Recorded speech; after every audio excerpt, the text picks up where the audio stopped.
तो jolly LLB franchise की तीसरी मूवी जॉली एलएलबी 3 आज हमारे सामने प्रस्तुत कर दी गई है। मैं देख के आ चुका हूँ, बताऊंगा उस पूरी मूवी के बारे में। लेकिन अगर तुम छोटे छोटे में सुनना चाहते हो, तुम खाली बस इतना जानना चाहते हो कि भाई हाँ ये वाली मूवी देखने लायक है कि नहीं है, तो मैं बता दूं भाई जाके देखो, ये वाली मूवी अच्छा खासा टाइम पास हो जाएगा, फैमिली को लेके जा सकते हो, मजा आने वाला है। अब बात करते हैं इस वाली मूवी के बारे में। तो देखो ये वाली जो वीडियो में बहुत ज्यादा कॉम्प्लिकेट नहीं करूंगा, अपने ओपिनियन को दो पार्ट में रखूंगा, जो मेरे को अच्छा लगा, जो मेरे को बुरा लगा, बाकी लास्ट में पूरा ओवरऑल कंक्लूजन। तो सबसे पहले स्टार्ट करते हैं अच्छे के बारे में। देखो सबसे पहली बात तो भाई एक्टिंग, सीधी बात है भाई, 3 लोग हैं जिनकी वजह से ये पूरी मूवी देखने का मन करता है, जिसकी वजह से ये पूरी जॉली एलएलबी बनती है। या मैं कहूँ 2 मेन कैरेक्टर हो गए, दोनों का नाम जॉली है। एक तो हो गए हमारे जज जो प्ले करते हैं सौरभ शुक्ला। पिछली बार ट्रेलर पर वीडियो बनाई थी मैंने, गलती से संजय मिश्रा बोल देता, I am really sorry for that. क्या पसंद आता है इन तीनों का बैंटर, और जो तीनों का बैंटर है वो उतना ज्यादा दिखाया नहीं जाता। मेनली जो दिखाया जाता है वो जॉली 1 और जॉली 2 का बैंटर दिखाया जाता है। और जैसे मैंने ट्रेलर में कहा था और जो मैंने कहानी प्रोजेक्ट करी थी, 90% ऑफ द मूवी वही है। सीधी बात है भाई, दोनों पैसे के लिए काम कर रहे हैं, बट डेफिनेटली भाई पेट पालना है, खर्चे पे संभालना है। बट इन दी एंड कुछ चीजें ऐसी घटनाएं ऐसी घटेंगी कि भाई दोनों जॉली साथ में आके चीजों के बारे में लड़ेंगे। और पिक्चर की जो स्टार्टिंग ही होती है वो काफी ज्यादा हैवी नोट से होती है। मैं बता देता हूँ, आई डोंट थिंक सो कि इतना बड़ा कोई स्पॉइलर होना चाहिए वो, बट फिर भी अगर तुम्हें सुनना है तो ठीक है, वरना तुम थोड़ा सा 10-15 सेकंड आगे कर सकते हो। पिक्चर की स्टार्ट होती है एक बुढ़े आदमी से जो कि बीकानेर में रहता है। उसका नाम होता है राम कुमार सोलंकी, आई गेस यही नाम होता है जितना मेरे को याद है। उसका डीएम की कचेरी में एक केस चल रहा होता है। उसने भाई अपनी जमीन को गिरवी रख के 75,000 रुपए का लोन लिया होता है। तो जो राम कुमार सोलंकी होता है वो पैसे देने में थोड़ा सा असमर्थ होता है, बोलता है कि भाई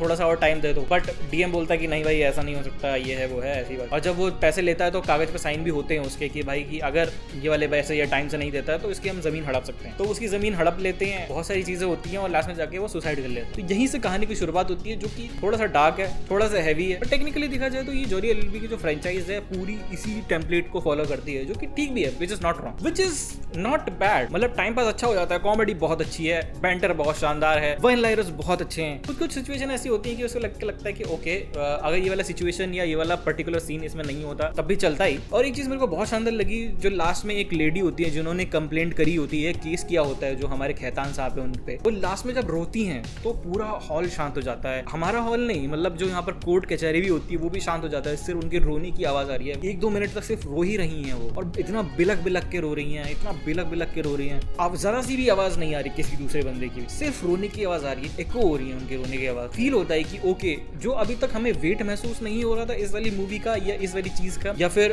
जो चीज हम हंसी मजाक में निकाल ले रहे थे यहाँ पर, वो चीज का वेट है एक्चुअली। उसके अंदर इतनी हिम्मत है कि भाई वो इतने बड़े लोग के पास मतलब उनके खिलाफ कंप्लेंट कर ले, क्योंकि मतलब वो हर जगह से हार चुका है। और आपको भी पता है गरीब लोग बहुत ही कम ऐसे होते हैं कि भाई अपनी हिम्मत इकट्ठी करके केस करने जाते हैं किसी बड़े आदमी के पास। और लोग तभी केस करते हैं जब उनके पास खोने के लिए कुछ नहीं होता, और जब इंसान के पास खोने के लिए कुछ नहीं होता उसके पास अनंत हिम्मत आ जाती है। एक और बहुत बढ़िया बात मेरे को ये लगी कि भाई इसमें गाने नहीं है। मतलब मैंने पूरी मूवी देखी, मेरे को अब जाके रियलाइज हुआ जब मैं अभी वीडियो बना रहा हूँ कि इस पूरी मूवी के अंदर कोई गाने नहीं थे, अननेसेसरी गाने नहीं डाल रखे थे। मतलब पूरा जो बैकग्राउंड स्कोर है वो अच्छा है, वो है, बट मैं कहीं भी उस पे गाने मिस नहीं करे, क्योंकि मेरे को ऐसा लगा कि भाई स्टोरी काफी टाइट लिखी गई थी। तो हाँ, गाने नहीं थे पूरी मूवी में, विच वाज लाइक अब जाके रियलाइज हो रहा है मेरे को। अब देखो भाई, स्टोरी की बात कर ली, एक्टिंग की बात कर ली, गानों की बात कर ली, अब मैं बात करता हूँ भाई डायलॉग्स के बारे में। डायलॉग एक नंबर डायलॉग भाई, और सारे के सारे जितने भी एक्टर्स थे, मतलब वही 3 जो एक्टर्स हैं उनकी बात तो मैं कर ही रहा हूँ, उनकी जो वाइफ्स हैं उनकी भी बात कर रहा हूँ मैं। एक नंबर डायलॉग, मतलब डायलॉग डिलीवरी इतनी शानदार थी। मतलब अगर मैं सही बताऊं, अगर ये इन तीनों के अलावा जो हमारे 3 मेन कैरेक्टर हैं, दोनों जॉली और एक जज, इन तीनों के अलावा भाई अगर कोई ये डायलॉग बोलता ना, मेरे को लगता नहीं कि भाई मेरे को हंसी आती। और वो उसको देख के हंसी आ रही थी, मतलब थिएटर इतना भरा हुआ नहीं था वहां पर, बट जितने भी लोग थे वो काफी ज्यादा खुल के हंस रहे थे। तो डायलॉग्स मेरे को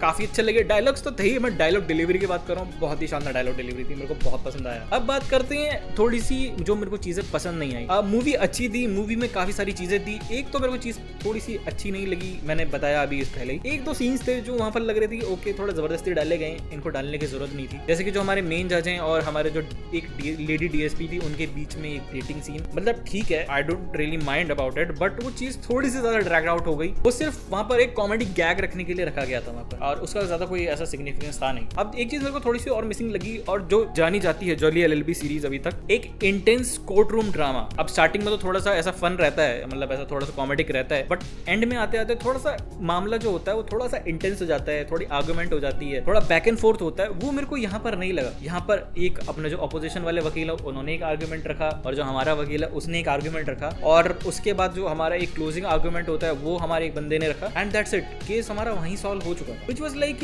थोड़ा सा अंडरवेलमिंग मेरे लिए, ऑल्दो इंपैक्टफुल था बट वो थोड़ा अंडरवेलमिंग था। फील होता है कि भाई ओके यहाँ पर ये वाली चीज होनी चाहिए थी, थोड़ा सा और कोर्ट रूम ड्रामा होता तो ज्यादा मजा आता है क्योंकि चीजें इंटेंस नहीं हो रही थी वहाँ पर। बट ओवरऑल एक फैमिली एंटरटेनर के हिसाब से मेरे को बहुत पसंद आई मूवी। आप अपनी फैमिली के साथ देखने जा सकते हो, डेफिनेटली गारंटी के साथ तो बोल ही सकता हूँ कि भाई आपको मजा आने वाला है। बट अगर आप सिंपल कोर्ट रूम ड्रामा देखने जा रहे हो और अगर आप जॉली एलएलबी फ्रेंचाइजी के फैन हो because of court room drama, थोड़ा सा आप डिसअपॉइंट हो सकते हो उस चीज के बारे में। वीडियो अच्छी लगे तो लाइक करना, चैनल को सब्सक्राइब करना। मिलता हूँ नेक्स्ट वीडियो में, तब तक के लिए जय हिंद।